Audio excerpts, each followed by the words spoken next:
Bwana apewe sifa. Nimerudi mara tena kwa sababu ya nguvu za Mungu na neema zake. Bwana apewe sifa. Siku ya leo nimeokoka. Yesu ni Bwana. Pia amekuwa mlinzi, kiongozi na pia amekuwa nguvu zangu. Mengi yameongewa, sasa ni wakati wa kusikia neno, tukule cha kiroho. Bwana wabariki kwa kusikiza na kutulia chini ya uwepo wa Mungu. Ni kwa sababu Yesu anataka watu ambao ni watulivu. Kwa hivyo mkitulia mtasikia, naye Mungu atawasaidia na atawajalia kuelewa na kufahamu. Kwa hivyo acha tuende kwa neno. Kwa majina ni Elizabeth Mailo na nimeokoka. Yesu ni Bwana na hata mlinzi wangu. Neno ni katika 1 Samuel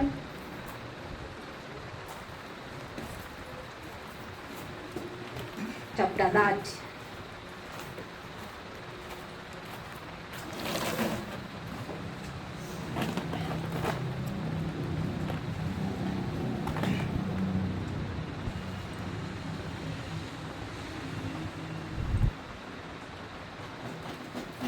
Na mimi kwa hilo neno naweza kusema ni hali ya kupiganiwa na Bwana kwa maadui zako na hali ya kurejeshewa kile shetani ameiba katika maisha yako. Bwana apewe sifa. Kwa hivyo siku ya leo neno ni hali ya kupiganiwa na Bwana na kurejeshewa kile ibilisi ameiba ama kile adui ameiba katika maisha yako.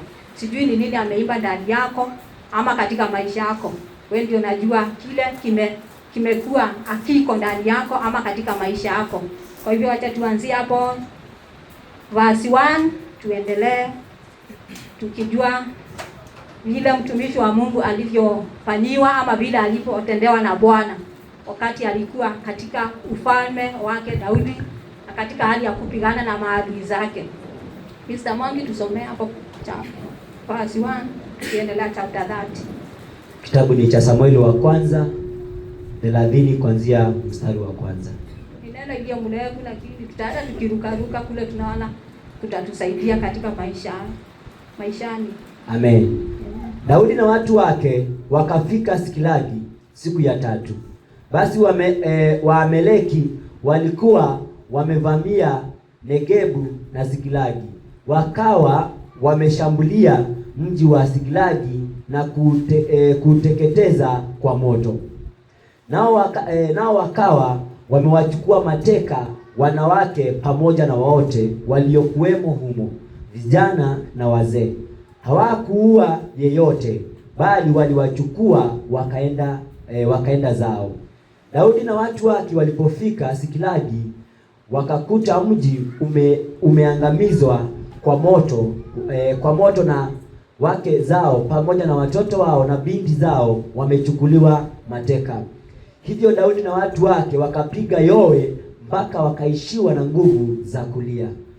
Wake wawili wa Daudi walikuwa wametekwa, yaani Ahinoamu na Yezreeli, naye na Abigaili mjane wa Nabali wa Karmeli. Acha tufike hapo. Bwana apewe sifa. Amen. Daudi alikuwa ameenda vitani na jeshi yake. Wakati walijipanga na jeshi yake wakaenda vitani, walikuta mji umepamiwa na Waameleki. Bwana apewe sifa. Amen. Kila kitu imechukuliwa, wake, watoto wa kiume, wa kike na hata mbuzi zao na kondoo zao. Bwana apewe sifa. Amen. Wakati waliporudi, wale watu walikuwa pamoja na Daudi walisikia huzuni sana. Ni kwa sababu waliona sisi tumeenda kupigana na maadui zetu, lakini huku kwetu pia maadui wamekuja na wametekeleza ule mji na moto, na pia watoto wetu na mali zetu zimechukuliwa. Wale watu walilia sana, wakaomboleza kwa huzuni. Ni kwa sababu mioyo yao ilikuwa na huzuni. Ni kwa sababu kile walikuwa nacho kilienda, na pia mji ulitekelezwa ukakuwa hauna chochote pakukaa, hata chochote katika maisha yao wanaweza kuwa nacho. Bwana apewe sifa. Hiyo wakati walisikia vibaya, wakaanza kujiuliza maswali, wakijiuliza, je, sisi tumeenda vitani na pia huku kwetu tumeacha vitu, tumekuta pia maadui wamekuja, wameanza kutupamia. Bwana apewe sifa. Daudi akakuta, alikuwa mfalme, akakuta watoto wake wa kike na wa kiume, wake wote wawili wameenda. Mali kila mmoja alikuwa na mbuzi na kondoo zimeenda. Wakasikia wako na huzuni. Wale watu hawakufurahia. bali waliendelea kuhuzunika, wakalia, wakaomboleza. Ni kwa nini? Ni kwa sababu ya kukosa vitu. Maadui wamekuja na wamepamia kila kitu. For example, wewe unaweza kuenda mahali uache nyumba yako iko na kila kitu, maybe katika utumishi wa katika nyumba ya Bwana ama kazi ya Mungu. Wakati umerudi, hiyo ni mfano, unakuta nyumba yako imefagiliwa kila kitu. Utashindwa ufanye nini? Utakaa mahali pale chini uanze kuomboleza. Ni kwa sababu uko na huzuni katika moyo wako. Bwana ape sifa. Ni kwa sababu unajiuliza, je, nimeenda kwa kazi, lakini wakati nimerudi nimekuta nyumba yangu ama kile nilikuwa nimeacha kwa hiyo mboma kimeenda. Maybe ni mbuzi ulikuwa umeacha umefunga hapo nje, imechukuliwa na adui, ameenda nayo. Unajiuliza maswali, unasema mimi nimeenda kung'ang'ana, nimeenda kufanya kazi maybe ya Bwana ama kazi yako. Asubuhi unarudi, masaa ile utarudi, unakuta kile, utakaa mahali pale chini, uanze kulia, uanze kujiuliza maswali, uhuzunike katika moyo wako. Bwana ape sifa. Hivyo Daudi na jeshi yake ndio walisikia, wakakuwa na huzuni, wakaomboleza, wakalia, lakini walishindwa wafanye nini? Bwana ape sifa. Ni kwa sababu hawakuwa na chochote. Wameenda vitani, wamepigana, wamepata ushindi. Wakati wa kurudi nyumbani pia wamekuta maafa imewainukia. Bwana ape sifa. Maadui wamekuja, wameteka chochote wako nacho. Bwana ape sifa. Hivyo nasi wa Kristo ndio tunakuanga wakati ambao tumeenda katika hali ya mambo zetu ama katika hali ya utumishi. Unakuta maybe uko kwa barabarani ama kwako nyumbani, unakuta mtu ametoka huko na huko kwa njia, amekuja, ameanza kukuingilia, anaanza kusema we umefanya hivi na hivi, ama we unakuanga hivi. Bwana ape sifa. Unasikia umehuzunika, unasikia moyoni mwako una furaha. Bwana ape sifa. Ni kwa nini? Ni kwa sababu unajiuliza maswali, unajiuliza ni kwa nini hii jambo limenikuta, ni kwa nini hii jambo linanifanyikia. Bwana ape sifa. Kwa hivyo Daudi wakakaa mahali pale, wakaanza kulia na kuomboleza na jeshi yake. Bwana ape sifa. Wacha tuendelee verse 6. Mstari wa 6. Daudi alihuzunika sana kwa sababu watu walikuwa wakisemezana juu ya kumpiga kwa mawe. Kila mmoja alikuwa na uchungu rohoni kwa sababu ya wanawe na binti zake. Lakini Daudi akajitia nguvu katika Bwana Mungu wake. Kisha Daudi akamwambia kuhani Abiathari mwana wa Ahimeleki, niletee kile kisibao. Abiathari akamletea. Naye Daudi akamuuliza Bwana, je, nikufuatie kundi hili la wavamizi? Je, nitawapata? Bwana akajibu, wafuatie, hakika utawapata na utafanikiwa kuwaokoa. Daudi pamoja na watu wake 600 wakafika kwenye bonde la Besori, mahali ambapo wengi waliachwa nyuma.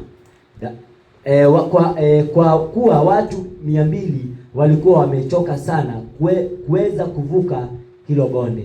Lakini Daudi pamoja na watu 400 wakaendelea kufuatia. Wakamkuta Misri katika shamba fulani, na wakamleta Daudi. Wakampa huyo Misri maji ya kunywa na chakula, kipande cha andazi na tini na andazi la zabibu zilizokaushwa.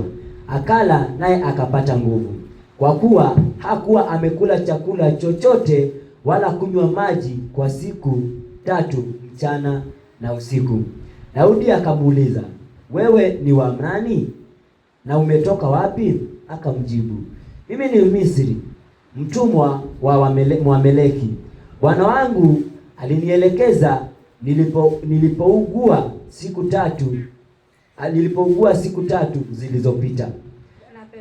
Amen. Neno la Mungu inatuambia kwamba wakati wale watu jeshi ya Daudi walipokuwa mahali pale wakihuzunika na wakiwa na machozi, walianza kuinukia Daudi. Wakaona Daudi ni kama yeye ndiye amesababisha ile jambo litendeke, kuvamiwa na maadui. Bwana ape sifa. Lakini Daudi yeye alijua ya kwamba Mungu akiwa upande wake hakuna jambo litakuwa ngumu kwake. Bwana ape sifa. Daudi akajitia nguvu, akajiuliza maswali. Lakini wakati alikuwa anajiuliza maswali, jambo la kwanza aliomba Mungu. Alisema aletewe nabii ndiposa aweze kumuuliza jinsi inaofaa katika mwongozo wa Bwana. Bwana ape sifa. Daudi hakukufa moyo, ingawa alikuwa anaunukiwa na wale watu. Ingawa wale watu walikuwa wanasema, wewe ndio umesababisha hii jambo lifanyike. Wewe ndio umefanya tuende kupigana. Ukafanya mali zetu, watoto wetu, wake wetu waende. Bwana ape sifa. Lakini Daudi alijua hayo ni majaribu. Lakini vita sio yake, vita ni ya Mungu. Bwana ape sifa. Nawe jioni ama mchana leo, kuna mambo unaweza kupitia uone yakiwa kisungu katika maisha yako. Unajiuliza, je, kwa nini hii jambo limetendeka? Kwa nini hii kitu kinanikujia? Ni kwa sababu Mungu ako na kusudi. Mungu ako na lengo ya kuvutisha, kukutoa katika kiwango kingine, kukuelekeza ama kutia nguvu katika imani ama katika safari ya wokovu. Bwana ape sifa. Kwa hivyo Daudi yeye hakukufa moyo, bali aliomba Sauli kutoka kwa Mwenyezi Mungu. Akauliza Mungu, na nikifuata hii jeshi nitafanikiwa kurudisha mali yangu, ama nitawateka nyara niposa niweze kurudisha zile vitu zetu zimeibiwa? Naye Mungu akamwambia ni kweli. Ni kwa sababu Daudi alikuwa pamoja na Mungu. Bwana ape sifa. Nawe mchana leo ukiwa pamoja na Mungu, hakuna jambo utaona likiwa ngumu. Hakuna jambo ambao utapitia ambao utaona ambao aliwezekana. Ni kwa sababu Mungu atakuwezesha. Mungu atakutia nguvu. Kile kiko ni kumwamini. Ni kwa sababu Daudi alimwamini Bwana. Akajua ya kwamba hata ingawa hao watu wanasema ni mimi nimesababisha hii jambo lifanyike, mimi sitaogopa, mimi sitakuwa na wasiwasi. Lakini jambo la muhimu na la maana ni kumtumainia huyu Mungu aniwezeshe kufuata lile wale wa maadui, ndiposa niweze kuenda kuwanyang'anya zile mali zetu na niweze kurudisha. Bwana ape sifa. Na wakati Daudi aliomba Sauli ama maagizo, naye Mungu akanena na moyo wake. Bwana ape sifa. Akamwambia ni vyema, enda uwafuate na utarudisha chochote wameiba. Bwana ape sifa. Na wewe wakati umemwamini huyu Kristo, haijalishi ni nini maishani mwako iko, ni kwa sababu Mungu ako na nguvu ya kukuwezesha ama kurejesha kile kimeibiwa na kututia nguvu katika imani na katika roho yako. Bwana ape sifa. Acha tuendelee tusikie vile kuliendelea. Mstari wa 50. Mstari wa 14 nasema, tuliwavamia Negebu na Wakerethi na nchi ya Yuda na Negebu ya Kalebu, nasi tulichoma moto Siklagi. Daudi akamuuliza, je, unaweza kuniongoza kufikia kundi hili la uvamizi? Akajibu, niapie mbele ya Mungu kwamba hutaniua wala kunikabidhi mikononi mwa bwana wangu, nami nitakupeleka hadi waliko. Akamuongoza Daudi mpaka mahali walipokuwa, na walikuwa wametawanyika eneo lote, wakila, wakinywa na wakifanya karamu kwa sababu ya nyara nyingi walizochukua kutoka katika nchi ya Wafilisti na kutoka Yuda.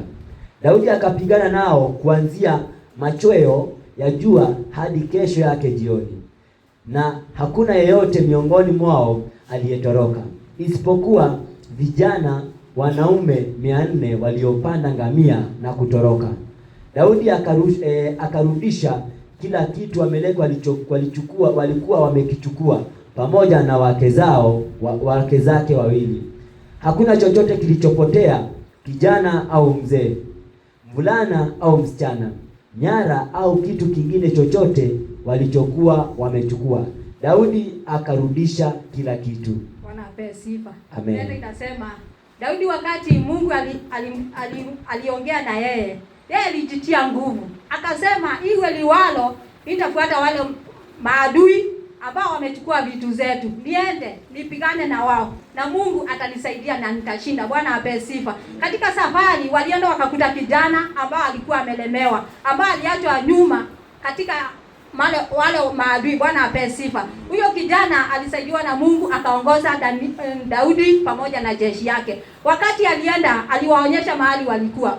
Wale maadui walikuwa wanasherekea ya kwamba wamechukua vitu za watu wa Mungu. Bwana ape sifa. Lakini wao kujua ya kwamba hiyo ndio ilikuwa siku yao ya mwisho kukabidhiwa katika jeshi ya Daudi na Daudi mfalme. Ni kwa sababu Daudi alikuwa na Mungu, aliweza kupiga wale maadui akawashinda nguvu. Bwana ape sifa. Ni kwa sababu alimwamini Mungu na alimtumainia. Bwana apewe sifa. Ni kwa sababu ushindi unatoka kwa Bwana, na vita Mungu wetu ndio anapigana. Kwa hivyo Daudi hakujali wale watu wamebeba nini, hakujali maadui kile wako nacho ama silaha ama wingi wao, lakini alijua ya kwamba nikienda mahali pale kupitia nguvu za Mungu na Mungu ambao ninaabudu na Mungu ambao ninatumikia, ninajua nitapigana vita na ninajua nitapata ushindi, na mali zetu ambao Mungu ametupa tutarudisha. Bwana apewe sifa. Na hivyo ndio kulitendeka.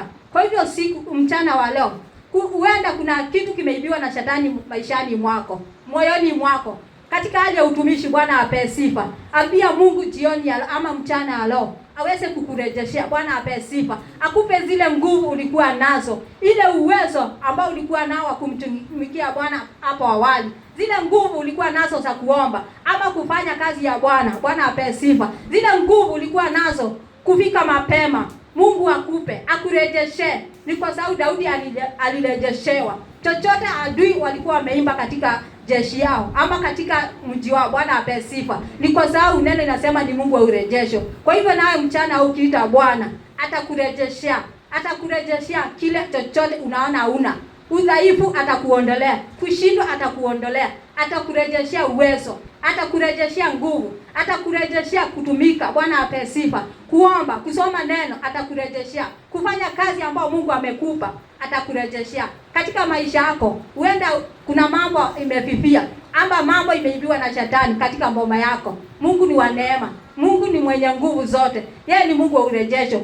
Kwa hivyo wakati Daudi alienda pale kwa ile jeshi, inasemekana walipigana usiku mchana wote mpaka jioni. Bwana apewe sifa. Naye Daudi akapata ushindi na jeshi yake.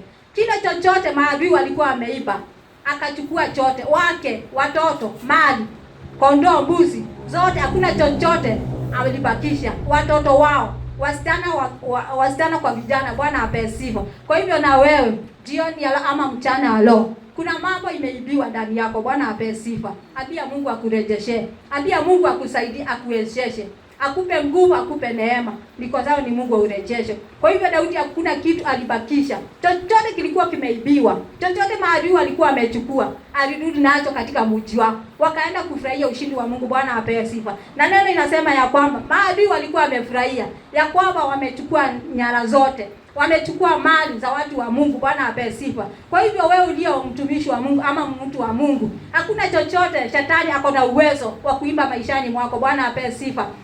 Kwa sababu mali ambayo Mungu amekupa ni yako. Chochote Mungu ametia ndani yako ni chako. Bwana apewe sifa. Uweze kumuishia Mungu nacho, uweze kutumikia huyu Mungu ambaye anaishi milele nacho. Bwana apewe sifa. Kwa hivyo adui hana uwezo yoyote wa kuiba chochote kiko ndani yako ama maishani mwako. Bwana apewe sifa. Huenda shetani mchana anafurahia akisema huyu nimemshinda nguvu, huyu nimemfanya aregee. Bwana apewe sifa. Lakini mchana ita Bwana, ambia Mungu nisaidie, ambia Mungu pigana vita, ni kwa maana mimi siwezi bila wewe. Bwana apewe sifa. Na ukiita Mungu na ukimulilia mchana wa leo, atakuwezesha, atakusaidia na atakurejeshea uwezo, atakurejeshea nguvu, atakurejeshea kutumika. Bwana apewe sifa. Na kuendelea katika imani na katika wokovu. Bwana apewe sifa. Kwa hivyo Daudi hapa aliona ushindi wa Mungu, ni kwa sababu Mungu alimshindania na Mungu akampigania. Kwa hivyo mchana ama siku ya leo ni wakati wa kurejeshewa. Bwana apewe sifa. Urejesho wa Bwana.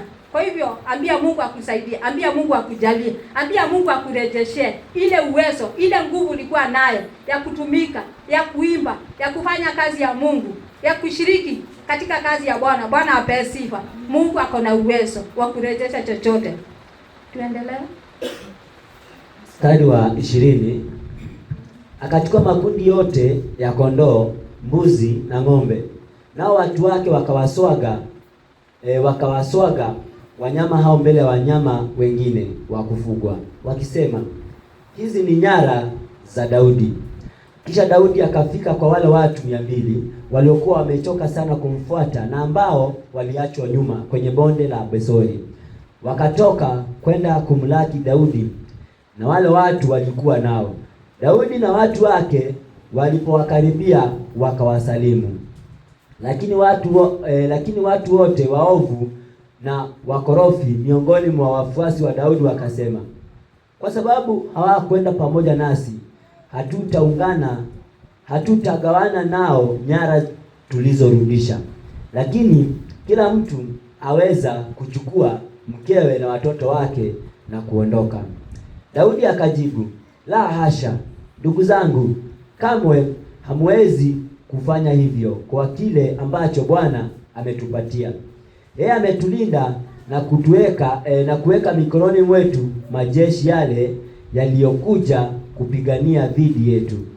Ni nani atasikiliza yale mnayosema? Fungu la mtu aliyekaa na vyombo litakuwa sawa na ya yule aliyekwenda vitani. Wote watashiriki sawa. Bwana apewe sifa. Amen. Daudi wakati walirudi na ushindi, ndiko sababu walipiganiwa na Mungu wao, wakashinda maadui zao na wakarejesha chochote. Lakini kuna watu walikuwa wamebaki juu walishindwa na safari, wakaachwa kando ya mto wakimngojea mahali pale. Wakati waliona Daudi walifurahia, ndiko sababu amerudi na mali zao, amerudi na vitu ambao maadui walikuwa wameiba. Bwana apewe sifa.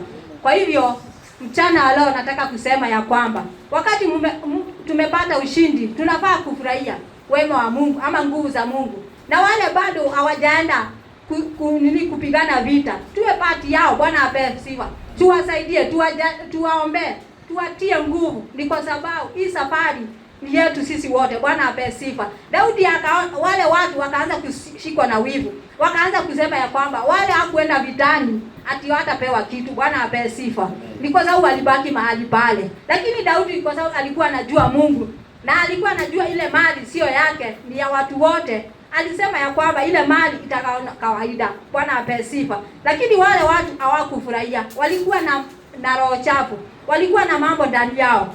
Jioni ya leo nataka kusema, ukiwa na kazi ya Bwana ama wewe ukiwa Mungu atakujalia kutumika, saidia huyo mwenzako, umuelekeze aweze kupata nguvu ama aweze kusimama imara. Ni kwa sababu hii kazi ni yetu. Bwana apewe sifa. Mungu anatujalia kila moja na mwingine uwezo ama nguvu za kutumika.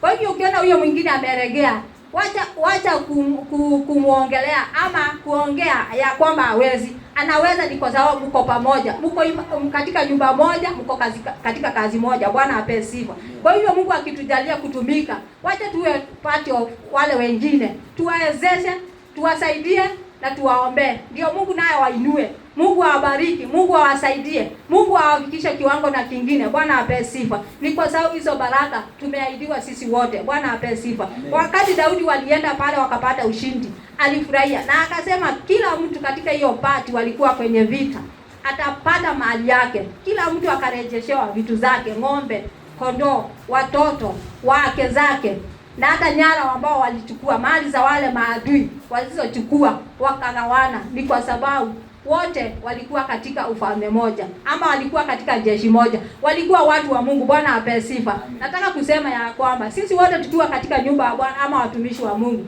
wacha tukae katika kikundi moja. Bwana apewe sifa. Katika hali moja, wacha sisi wote tuone tunatoshana, tuone hakuna mkubwa kwa mdogo. Ni kwa sababu sisi wote tumeitwa na Bwana tuweze kutumika. Bwana apewe sifa. Mchana wa leo nataka waambie Mungu akusaidie, waambie Mungu akujalie na akurejeshe. Wewe unasikia ni kama umelemewa, wewe unasikia ni kama umeshindwa, ambia Mungu akusaidie, ambia Mungu akupiganie vita, ambia Mungu akutie nguvu na akuwezeshe uweze kuendelea, uweze kusimama imara, uweze kutumika na uweze kufanya kazi ya Mungu kulingana vile Mungu anataka. Bwana apewe sifa. Hapa Daudi walirejeshewa kila kitu, walikuwa maadui zao wameiba. Kwa hivyo na sisi mchana wa leo, wacha tuambie Mungu aturejeshe, wacha tuambie Mungu apigane vita kwa maadui zetu. Ni kwa sababu maadui ni wengi. Kuna maadui wa kukosa fedha, kuna maadui wa kukosa hata kazi. Bwana apewe sifa. Kuna maadui wa kukosa hata kuelewa na kufahamu. Bwana apewe sifa. Kwa hivyo hayo yote ni maadui, lakini tukiomba Mungu atusaidie na aturejeshe, atatusaidia na atatufikisha hiyo kiwango na tutaweza kusimama imara, tutatumika kwa njia nzuri. Wacha tumalizie na hiyo 26 nasema, Daudi alipofika Sikilagi akatuma baadhi ya nyara kwa wazee wa Yuda waliokuwa rafiki zake, akasema, tazama, hapa kuna zawadi kwa ajili yenu kutoka katika nyara za adui za Bwana. Bwana apewe sifa. Amen. Naona vile Mungu alimpigania. Alienda akapora kila kitu maadui walikuwa nazo, akapelekea ndugu zake. Daudi hakuwa na ubaguzi. Aliona watu wote wanatoshana. Ingawa kuna wale hawakwenda vitani, lakini ni kwa sababu Mungu alimpa ushindi. Aliona mali yote ile ametoa katika vita, katika maadui zao, wacha apelekee ndugu zake waweze kusherehekea pamoja ushindi wa Mungu. Bwana apewe sifa. Kwa hivyo nasi siku ya leo tunafaa, wakati Mungu ametuinua, ametufikisha kiwango kingine, mmoja na mwingine, tuwe na furaha, tushukuru Mungu na tufurahie ushindi wa Mungu. Bwana apewe sifa. Ni kwa sababu kila mmoja anapiganiwa na Bwana. Bwana apewe sifa. Kila mmoja ako na shida zake, kila mmoja ako na maadui zake, lakini wakati tumepata ushindi, wacha tumshukuru Bwana, wacha tufurahie huyo Mungu na tumwambie anastahili.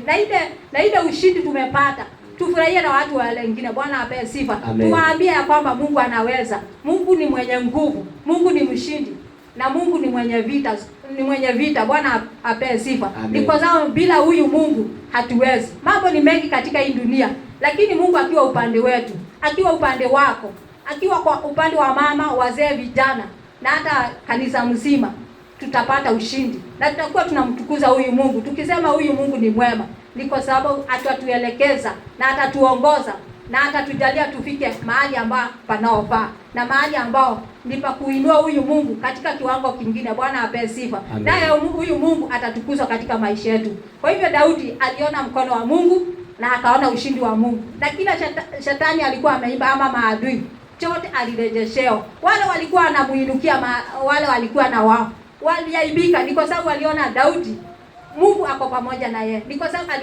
aliwaletea ushindi, wakafurahia na mali yao ikarejeshewa. Bwana apewe sifa. Uende kuna maadui wanakuinukia, ni kwa sababu ya kazi ya Bwana. Endelea kumtumikia huyu Mungu, endelea kumwamini, endelea kumtegemea, endelea kufanya kazi yake na kumwambia akuwezeshe na akusaidie na akupiganie vita, ni kwa sababu yeye ni mwema. Kwa hivyo Mungu awabariki sana na watendee mema wakati tunamtumainia huyu Mungu, ama tunaambia Mungu aturejeshe kile kimeibiwa ndani yetu, mioyoni mwetu, maishani mwetu, katika boma zetu. Kuna mambo mengi hayako na tunahitaji urejesho wa Bwana. Tunahitaji ushindi wa Bwana. Naye Mungu ni mwema na mwaminifu. Kwa hivyo Mungu awabariki sana na watendee mema kwa hiyo neno ya siku ya leo, na Mungu awe pamoja nanyi. Na kumbusha wa mama, na mwisho tulisema